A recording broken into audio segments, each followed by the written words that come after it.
Assalamualaikum. Pada video kali ini kami akan mempresentasikan mengenai metode antrian dan metode penugasan Hungarian. Pada kelompok kami terdiri dari 3 anggota, yaitu saya sendiri, Laras Kusmawardana, NIM 102, kemudian ada Margareta Sarah Victoria dengan NIM 062, dan Muhammad Dio Lorenza dengan NIM 069. Metode antrian. Pengertian antrian itu sendiri secara umum adalah suatu proses yang dilakukan orang maupun barang di mana membentuk suatu aktivitas tunggu-menunggu untuk dilayani oleh penyedia layanan. Dan antrian ini terjadi dikarenakan adanya kebutuhan suatu pelayanan melebihi batas yang telah dikira, sehingga tidak dapat langsung dilayani. Dalam kehidupan sehari-hari, kejadian ini sering ditemukan. Misalnya, pada contoh yang paling sederhana yaitu menunggu memesan makanan di sebuah restoran. Sejarah metode antrian. Metode antrian ini dikembangkan oleh E.K. Erlang, seorang ahli matematika bangsa Denmark, pada tahun 1913 dalam bukunya yaitu Solution of Some Problem in the Theory of Probability of Significance in Automatic Telephone Exchange. Metode antrian memberikan informasi probabilitas yang dapat membantu mengambil keputusan dalam menentukan jumlah yang optimal dari fasilitas pelayanan yang digunakan untuk melayani permintaan yang ada dan menjaga keseimbangan biaya. Elemen sistem antrian yang pertama yaitu pelanggan, orang atau barang yang akan menunggu untuk dilayani. Yang kedua yaitu pelayan atau fasilitas layanan, orang atau fasilitas dalam memberikan sebuah pelayanan. Dan yang terakhir, antrian, beberapa pelanggan yang menunggu untuk diberikan pelayanan. Selanjutnya yaitu konsep dasar metode antrian. Konsep dasar metode antrian ini yaitu meminimumkan biaya langsung penyediaan layanan dan biaya tidak langsung dalam waktu tunggu antrian. Selanjutnya yaitu karakteristik metode antrian. Dalam jenis karakteristik yang pertama yaitu jumlah kedatangan dengan keterangan tunggal atau berkelompok. Yang kedua yaitu waktu kedatangan dengan keterangan interarrival time. Yang ketiga pola kedatangan dengan keterangan random atau mengikuti pola distribusi tertentu seperti Poisson. Yang keempat, terdapat perilaku kedatangan dengan keterangan apakah pelanggan sabar untuk menunggu atau adanya pelanggan yang tidak sabar sehingga keluar dari antrian tersebut ataupun pelanggan membatalkan pesanannya. Yang kelima yaitu waktu pelayanan dengan keterangan tunggal atau kelompok, deterministik atau stokastik. Yang keenam yaitu sarana pelayanan dengan keterangan stasiun paralel, serial, atau jaringan. Yang ketujuh yaitu batas pelayanan dengan keterangan berapa batas pelanggan yang berpotensial untuk dilayani. Yang kedelapan yaitu peraturan pelayanan, yaitu prosedur yang digunakan untuk menentukan urutan pelanggan yang akan dilayani.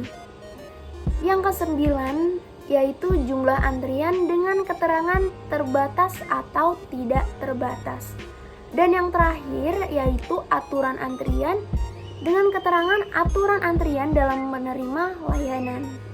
Selanjutnya yaitu aturan antrian dalam FIFO atau FCFS. Aturan ini disesuaikan dengan urutan kedatangan. Pelanggan yang pertama datang maka akan dilayani terlebih dahulu. Yang kedua yaitu dalam LIFO atau LCFS, aturan antrian ini disesuaikan dengan pelanggan yang terakhir datang akan dilayani terlebih dahulu. Dalam SIRO, aturan antrian ini dilayani secara acak seperti fasilitas layanan yang tidak memiliki jalur antrian. Dalam SOT atau SPT, aturan antrian yang jenis pelayanan yang membutuhkan waktu paling cepat akan dilayani terlebih dahulu. Dan yang terakhir dalam PR, mendahulukan pelayanan dengan prioritas yang telah ditentukan. Yaitu struktur antrian yang memiliki 4 macam model, di mana yang pertama yaitu single channel atau single phase system. Di antaranya ini merupakan sistem yang paling sederhana di mana hanya memiliki satu jalur pelayanan dan satu fasilitas pelayanan. Dan jalurnya ini merupakan serial. Struktur yang kedua yaitu single channel multipath system. Ini merupakan sistem yang hanya memiliki satu jalur pelayanan, tetapi memiliki banyak stasiun pelayanan, yaitu multi-channel single path system. Ini merupakan sistem yang memiliki dua atau banyak jalur fasilitas pelayanan, tetapi hanya memiliki satu stasiun pelayanan. Ada multi-channel multipath system di mana sistem ini memiliki dua atau banyak jalur fasilitas pelayanan dan juga dua atau banyak stasiun pelayanan, dan sehingga banyak pelanggan yang cepat dilayani. Itu notasi Kendall. Jadi banyak model antrian dikelompokkan menjadi suatu notasi, yaitu notasi Kendall, di mana merupakan alat efektif untuk menggunakan model atau mengetahui model, begitupun asumsinya yang harus dipenuhi. Formatnya yaitu A, B, C, titik, D, F, di mana A jumlah kedatangan satuan per waktu, yang B yaitu selang waktu pelayanan, C jumlah saluran pelayanan dalam sistem, D aturan disiplin pelayanan, yang E batas atau jumlah maksimum dalam pelayanan, dan F besarnya populasi masukan. Keterangan lebih lanjut mengenai hal itu yakni untuk huruf A dan B kode penggantinya sebagai berikut.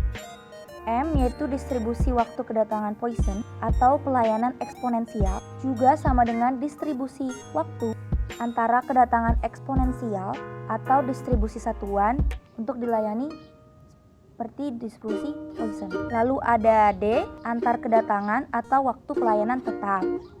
Lalu ada G, yaitu distribusi umum perberangkatan atau waktu pelayanan. Nah, untuk huruf C dipergunakan bilangan bulat positif untuk menyatakan jumlah paralel. Lalu untuk huruf D dipakai kode-kode pengganti aturan antrian kayak VIVO, FCFS, SIRO, LIVO, PR, dan lain-lain. Dan yang terakhir untuk huruf E dan F dipergunakan kode N, yaitu jumlah terbatas atau infinite, yaitu tak terhingga satuannya. Studi kasusnya yakni yang pertama, soalnya yaitu di sebuah warung makan sate yang menyediakan sate ayam, sate kambing, serta sop ayam dan kambing memiliki tingkat kedatangan pelanggan sebanyak 6 orang per 20 menit.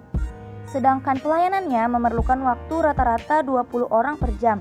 Bila tingkat kedatangan pelanggan mengikuti distribusi Poisson dan tingkat pelayanan menggunakan eksponensial, maka tentukan A. tingkat kegunaan pelayanan, B. jumlah rata-rata pelanggan dalam sistem dana antrian, yang C. waktu rata-rata dalam sistem, dan D. probabilitas adanya pelanggan ke-8 dalam sistem antrian.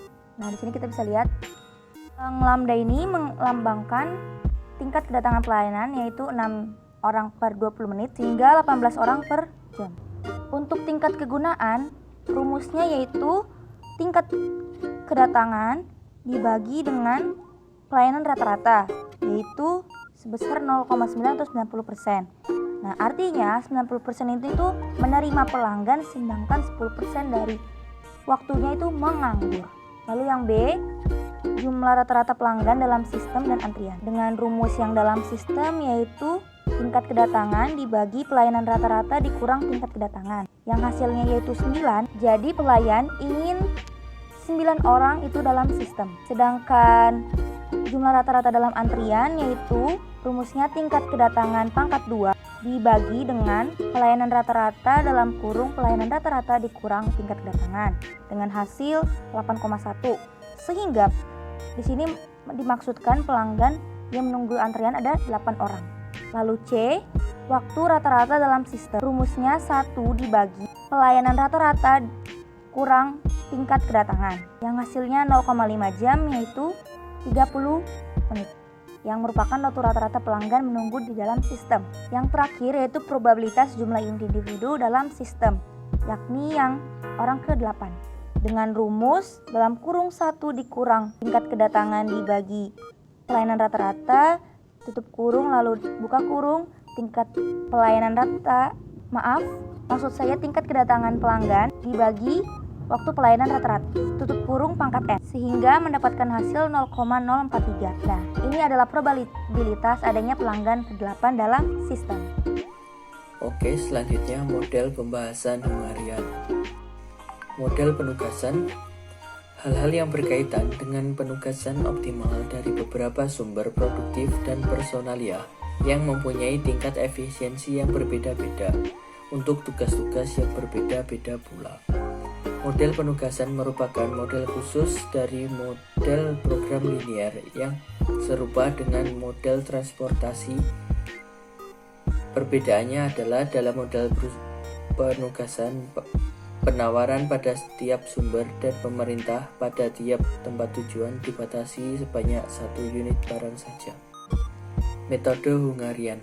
Metode Hungarian merupakan salah satu metode yang digunakan untuk menyelesaikan persoalan masalah penugasan. Kelebihan dari metode Hungarian adalah dalam menyelesaikan masalah sangat efisien dari segi proses iterasinya. Masalah ini dapat dijelaskan dengan mudah dalam bentuk matriks segi 4, di mana baris-barisnya menunjukkan sumber-sumber dan kolom-kolomnya menunjukkan tugas-tugas. Tahapan penyelesaian. 1. Identifikasi dan penyederhanaan masalah dalam bentuk metrik penugasan. 2. Menentukan nilai terbesar dari setiap baris, kemudian mengurangkan nilai terbesar dengan setiap nilai dalam baris tersebut. 3. Memeriksa apakah setiap kolom telah mempunyai nilai 0. Jika sudah, lanjutkan ke langkah 4. Jika belum, kurangkan setiap kolom yang belum memiliki elemen 0 dengan nilai terkecil. Yang keempat, menarik garis pada baris atau kolom yang mempunyai nilai 0 dengan cara memilih baris atau kolom yang memiliki 0 terbanyak terlebih dahulu untuk mendapatkan baris seminimal mungkin.